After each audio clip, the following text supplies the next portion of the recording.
Thank you so much. This is a great honor for me, and in fact, the first recognition of that kind from outside Germany or Europe. So I think Germany and India have always been tied in a way through the term Indo-Germanic languages, and so I'm very happy that I'm here. So the task now is to give a talk with a gold medal hanging from my neck, and I'll try my best. So I want to give you novel insights into the therapy with GLP-1 receptor agonists and advanced medications that use the same receptors plus others. This is just for your information, my cooperations with some companies, and this is the agenda. And I want to start with a little bit of history that proved that the gut hormone GLP-1 was a suitable parent compound for therapeutics addressing type 2 diabetes.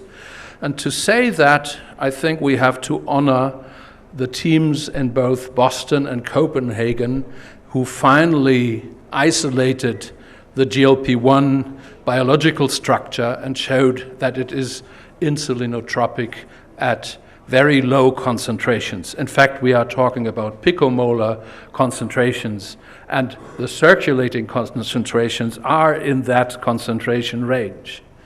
So I think my entry into the field was this work. The patient has agreed to be shown. He came to the hospital like 9 other patients in that series because he had very, very high blood sugar, fasting around 13.5 millimoles per liter, on metformin and sulfonylureas in those days, and he came to be initiating insulin therapy, but he agreed that we could test GLP-1, and you see in the dark symbols high glucose to begin with, and 4 hours later he literally had a normal fasting glucose of 4.5 millimoles per liter, like all the other 9 patients of the same kind. And you can also see what drives the reduction in glucose. It is a rise in insulin and a suppression in glucagon, which are relevant for regulating hepatic glucose output and fasting glucose. And you can also see a phenomenon that as soon as blood sugar is normalized, insulin is no longer very much stimulated and glucagon is no longer suppressed, indicating the glucose dependence of this process. So this was the basis, and then the pharmaceutical industry had to do hard work, which took a long period of time. I was talking about 1993. The first drug came to the market in 2006. And these are all the GLP-1 receptor agonist molecules and tirzepatide, which I include because it has been approved for a while, which does not only address GLP-1 receptors but also GIP receptors.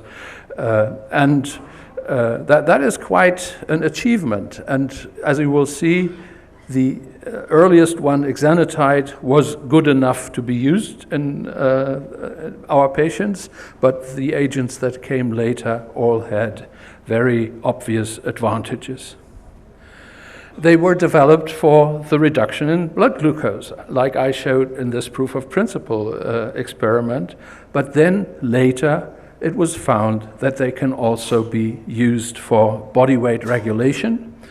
I want to mention one name. He was a German medical student working for his thesis, and his name is Raphael Schick, and he published an abstract about what happens if you inject microgram amounts of GLP-1 into the ventricles in mice, and they stopped eating. He described this in this abstract, but he just didn't find the time to write a full manuscript, so he's never quoted, but that came 4 years before the first publication, so I think he deserves some recognition.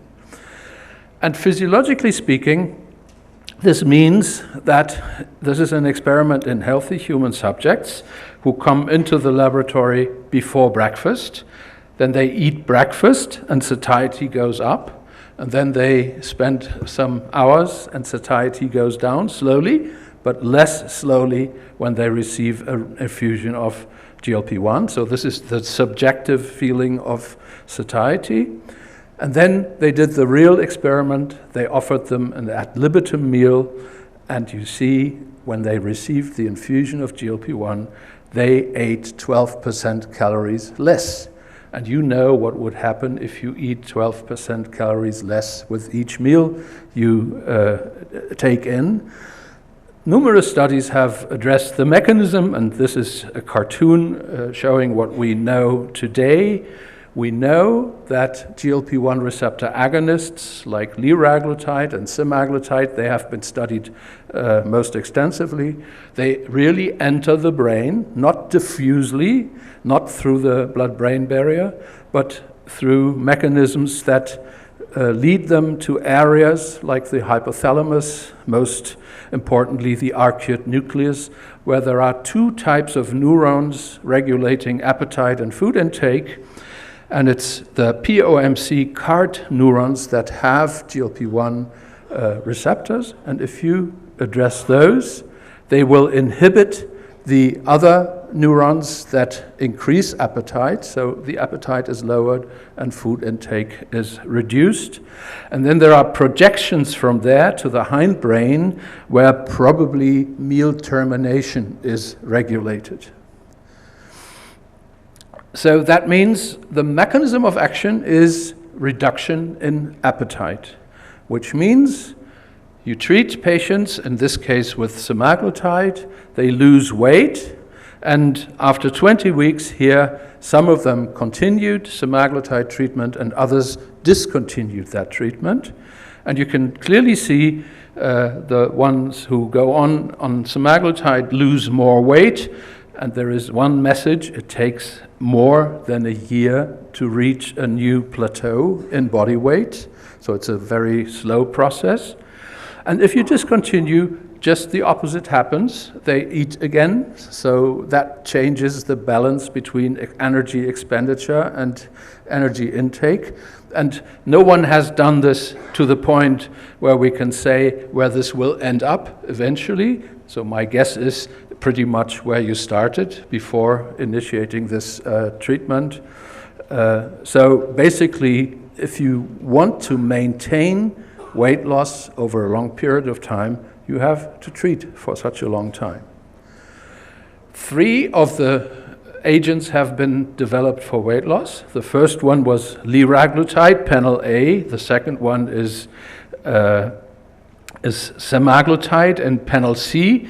And the last one is tirzepatide in panel B. And what you can see is across the study program, what they do in quantitative terms is pretty consistent. And from this pattern, then you can make a comparison, pool the results and compare them. And that is what is shown in panel D. And very obviously, with liraglutide, 3 milligrams, usually higher doses are used for obesity treatment. You get on average 5 kilograms of weight loss or 5% weight loss. With semaglutide, it's like 12, and with tirzepatide, it is almost 20% of initial body weight. And all these values are different from each other. So there is a hierarchy of effect sizes that you can achieve with the various agents. One thing that is not in everyone's mind, you will only find out with these complicated waterfall plots that I show here in the left-hand panel for semaglutide and in the right-hand panel for tirzepatide. So what you can see is with placebo shown in gray, you have approximately 50% with no weight change at the 50th percentile, which is what you expect. With active treatment, you have more people losing more weight, but not everyone does lose weight.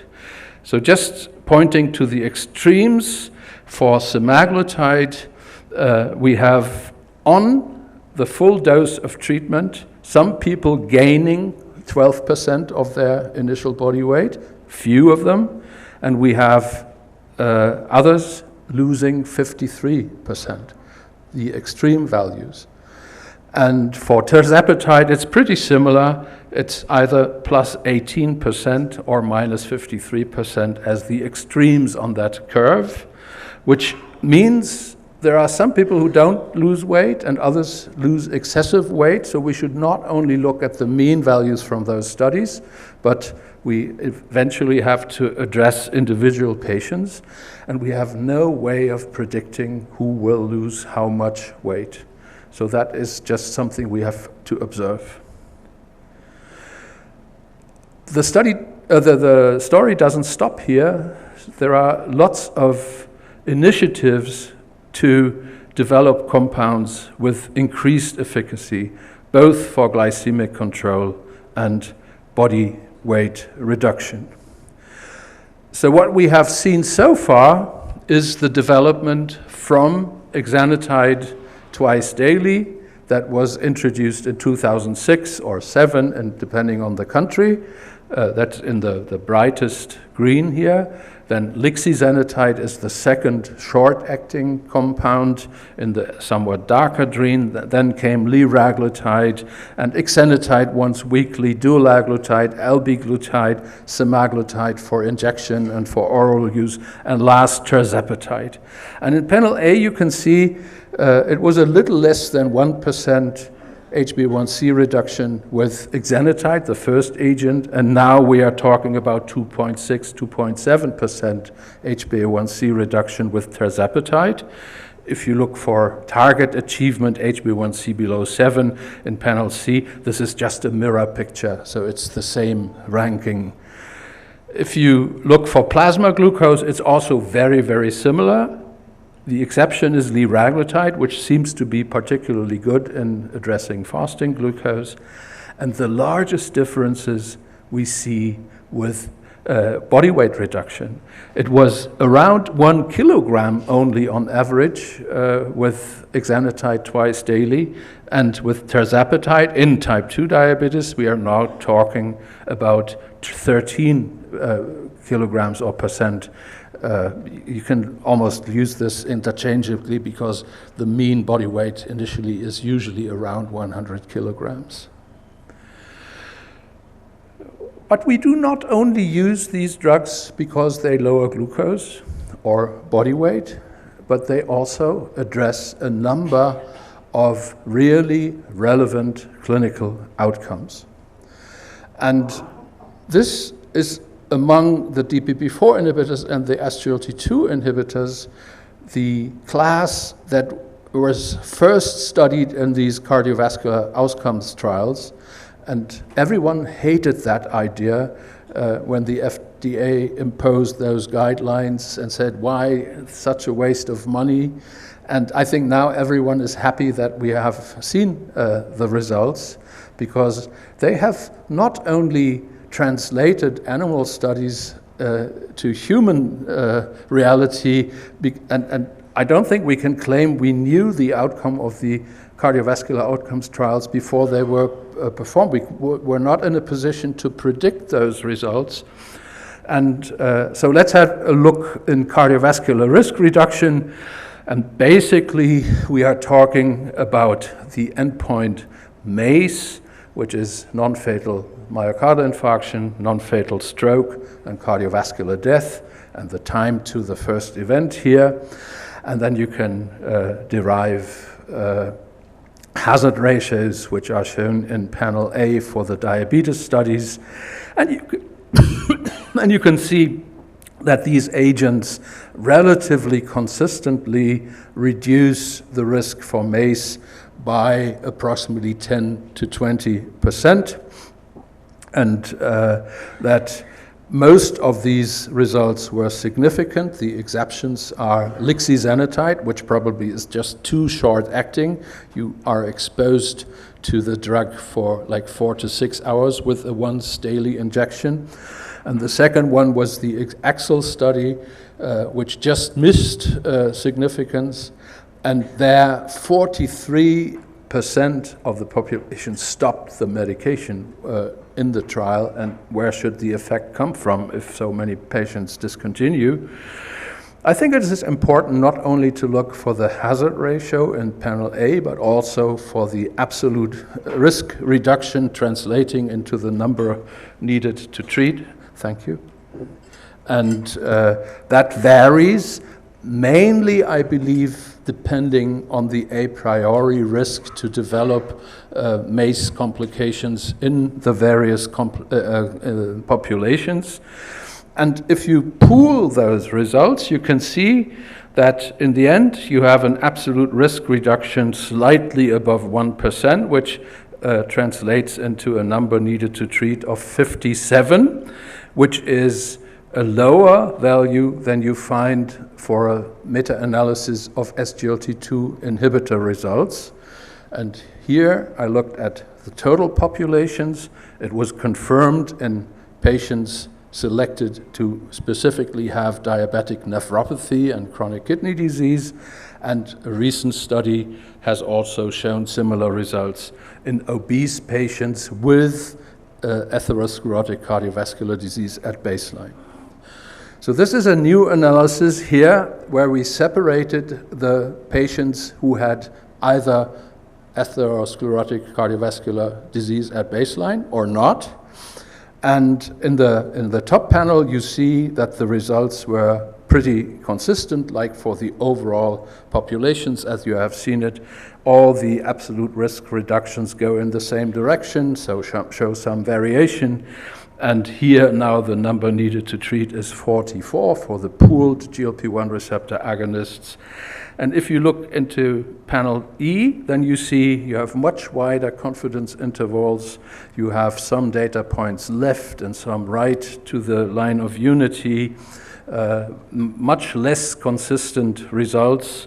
And if you now look for the absolute risk reduction, it is like 0.3%, and you have a much higher number needed to treat. So although the hazard ratio is pretty much the same, at least they are not significantly different from each other. So the message is the therapeutic benefit is much more relevant for those who have this atherosclerotic disease to begin with. But we also have effects on the kidney. And likewise, we didn't know about this before doing the first cardiovascular outcomes trial with liraglutide in this case. So it was a second New England Journal paper because it was very obvious, and this is not just based on that manuscript, but others as well. In the top panel, you see the percent reduction in albuminuria versus placebo treatment. And you can see that any of those drugs depicted here belonging to the GLP-1 receptor agonist class reduce albuminuria between 12 and 30%. And in the lower panel, you see how much difference was observed in the eGFR value at the end of treatment. So the curves diverged, and you maintained eGFR kidney function better while on treatment with GLP-1 receptor agonists. And here you can see the differences from the individual studies. So people like to look at this with more clinical eyes, and so they have designed composite endpoints of progression towards end-stage renal disease that can include progression to macroalbuminuria, severe reductions in eGFR by 40–50% or so, reaching the point when you need to offer renal replacement therapy or the patient dies from renal causes. So this is all part of these composite endpoints. And you can see in gray that the a priori risk was pretty much different for the different populations. In the top, you can see the proportion with albuminuria or with reduced kidney function to begin with. That is one. These are two determinants of that risk. But very consistently, the achievement of these composite endpoints was reduced in the order of 20 to 30, sometimes 40%. So it's a consistent thing you see here. We can make patients lose weight. That does not indicate that we solve some of their health problems. But now we have studies, sorry for the formatting errors, it looked better when I designed the slides. We have results regarding obesity and comorbidity like prediabetes. Clearly these drugs reduce the progression to manifest diabetes mellitus, and they make patients revert to normal glucose tolerance. We have in obesity plus atherosclerotic cardiovascular disease evidence that we can reduce the risk for major adverse cardiovascular events. A new entity we discuss is heart failure with preserved ejection fraction, which is a very typical complication of obesity. And there we can reduce symptoms based on a questionnaire that has become standard coming from Kansas City, but also the 6-minute walking distance is increased, and heart failure-related hospital admission or urgent treatment is reduced by this treatment. We have heard about fatty liver disease and the chance that we now not only can help the resolution of the lesion, but also interfere with the process of fibrosis. When I was young, everyone said, if you have fibrosis, you can't do anything about it. Now we obviously have a chance to intervene to the benefit of our patients. We can reduce the hypopnea-apnea index in obstructive sleep apnea syndrome, and an obvious consequence of obesity is damage to your joints, especially the knees, which causes pain and other symptoms. And if you carefully assess this, this can be improved with GLP-1 receptor agonists. So the next thing I want to talk is a new era of developing medications, because we have seen that progress and the increase in intended effects and their sizes regarding HbA1c control, body weight reduction, but there is an ambition to do even more than that, because the medications we have cannot solve all the problems. And I think the history is very interesting. It started entirely in the animal world, and there was a famous chemist, Richard DeMarchi, who is able to produce peptides that address more than one receptor. I think I've heard about a peptide that can address 4 receptors. I don't know whether this is necessary, but technically it can be done. And Matthias Tjöp, who is a physician, and he was looking for the consequences of using those mainly in animal experiments. And so what have we seen? We have seen drugs that stimulate GLP-1 and GIP, like tirzepatide. You have seen some results there. It's still a debate how much targeting GIP receptors contributes to the normalization of blood sugar and to weight loss. We can discuss this if you like. You can combine with glucagon agonism. There are 2 advanced programs for survodutide and mazdutide, developed for both diabetes and obesity. You can use amylin either in combination, that is cagrilintide added to semaglutide. And there are new compounds just studied in the Lancet 2 weeks ago about amycretin, which is a unimolecular compound, and it has been developed for both subcutaneous and oral administration, so both might work. And we have something that is the absolute difference from tirzepatide. It is an antibody that antagonizes at the GIP receptor. It reduces effects on the GIP receptor and has a conventional GLP-1 receptor agonist in the same molecule. Another special feature here is it can be administered every 4 weeks. Every other drug is once a week. And we have one triple receptor agonist, retatrutide, that addresses GLP-1, GIP, and glucagon. And I will just give you now some examples of where we stand with these advanced agents. So let's start with recent clinical trials, most of them published around the time of the American Diabetes Association meeting, simultaneously with the first presentation of those results. And here you can see an early stage clinical trial in obese patients with amycretin, addressing GLP-1 and amylin. And you can see in panel A, in contrast to placebo, you see a lot of weight loss amounting to like 20% after 35 weeks. In the panel C, you see various doses that also give you quite substantial weight reduction if they are great enough.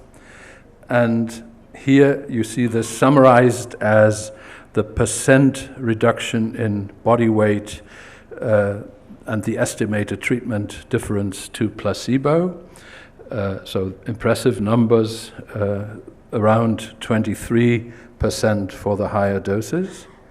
But here now we also have to look for the side effects.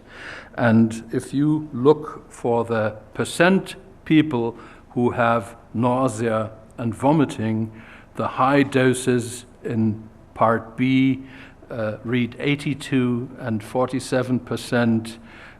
They also have relatively high numbers in placebo-treated patients for reasons that I don't understand, but 79% patients reporting nausea and 53 reporting vomiting in part C seems to be on the high side. So I think if that is going to the market, you have to improve on the tolerability of these agents, and I will address this later on. Oh, sorry, this was the wrong direction. So, and this now is the oral amycretin, and they use exactly the same formulation that they use for oral semaglutide, also with the same precautions. You have to fast for another 30 minutes, otherwise it's not going to be absorbed. But if you do it right and you choose the correct dose, that will give you a little more than 10% of weight loss, as you can see in panel C, and in A and B you see the time course.